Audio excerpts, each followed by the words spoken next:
et début de tournage, sachez-le, les effets des écrans sur le sommeil de nos enfants en bas âge. Et salut la compagnie et bienvenue dans ce nouvel épisode de Sachez-le, la version courte des épisodes d'Allez savoir. J'espère que tout va bien dans vos chaumières. Aujourd'hui au programme, nous allons étayer et relater une étude récente sur les effets de la télévision sur nos enfants en bas âge. Oui, nous le savons, on nous rabâche assez souvent que c'est pas bon pour leur développement, tout ça.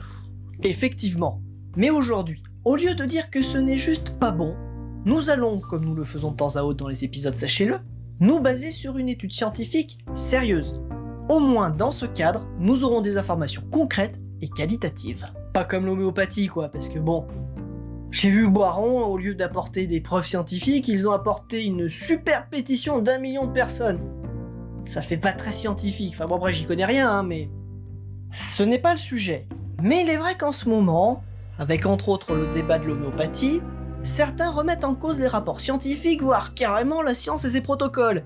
Bref, le ressenti et l'observation subjective semblent plus vrais qu'une expérience contrôlée. Internet et certains médias permettant à ce populisme scientifique de se répandre tel un vil serpent. Bref, faites attention et ne tombez pas dans ces pièges qui touchent la science dans sa globalité. Après ce message informatif, revenons-en sur notre sujet.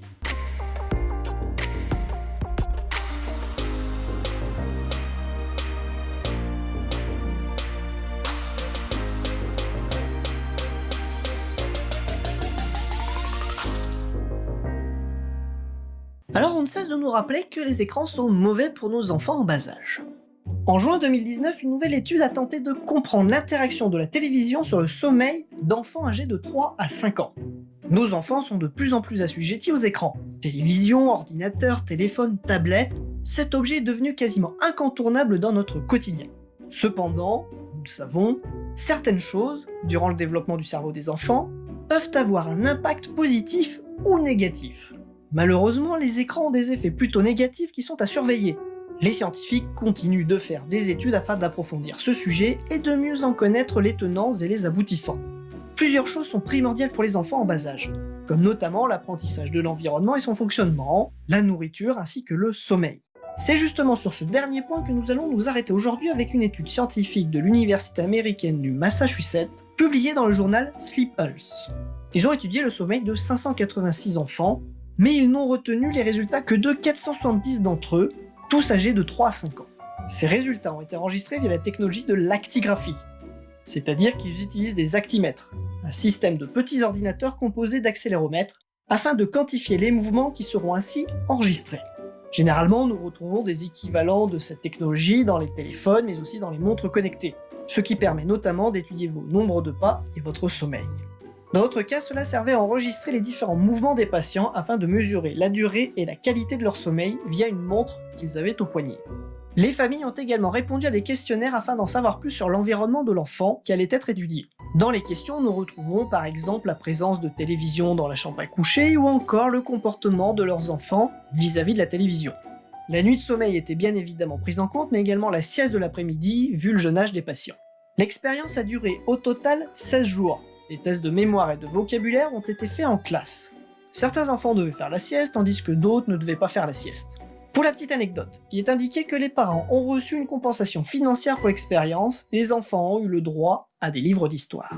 Bref, maintenant que nous avons parcouru globalement le protocole des scientifiques, attardons-nous sur les résultats. La durée de sommeil des enfants étant en contact avec des écrans est plus courte et de moins bonne qualité que celle des enfants ayant peu ou pas d'interaction avec les écrans. L'étude va même plus loin en indiquant que plus les enfants regardaient la télé, pire c'était. Afin de compenser cette perte de sommeil, les enfants regardant beaucoup la télévision font des siestes plus longues. Mais celles-ci n'étant pas forcément d'une très bonne qualité, cela ne change au final pas grand-chose sur le fait qu'ils accumulent de la fatigue. Pour la petite information, 36% des enfants avaient une télévision dans leur chambre. 29% des parents ont justifié la présence de cette télévision dans la chambre de leurs enfants pour soi-disant les aider à s'endormir. Globalement, ces enfants avec une télévision dans leur chambre s'endormaient 40 minutes plus tard que les enfants n'ayant pas de télévision. À première vue, cela ne les aide pas à s'endormir, mais plutôt à moins dormir. Les scientifiques ont noté que les enfants qui ont une télévision dans leur chambre sont souvent les plus âgés de l'étude. Normalement, plus les enfants grandissent, plus la sieste est réduite car elle devient moins nécessaire. Or, à cause de cette télévision dans la chambre, les enfants, qui du coup sont plus âgés, compensent en partie leur mauvaise nuit avec des siestes plus longues. ces enfants vont donc potentiellement avoir plus de problèmes pour supprimer la sieste. Les scientifiques de cette étude préconisent donc logiquement de limiter le temps de visionnage des écrans à nos enfants en bas âge, mais aussi et surtout de ne pas mettre de téléviseur dans leur chambre à coucher. Oui, autant leur interdire les écrans, comme ça c'est réglé. Alors ne tombons pas non plus dans l'exagération. Il faut limiter le temps devant les écrans, pas les interdire. Il faut trouver le juste milieu. Voilà, tout est dit sur cette étude. Merci à vous de nous avoir suivis.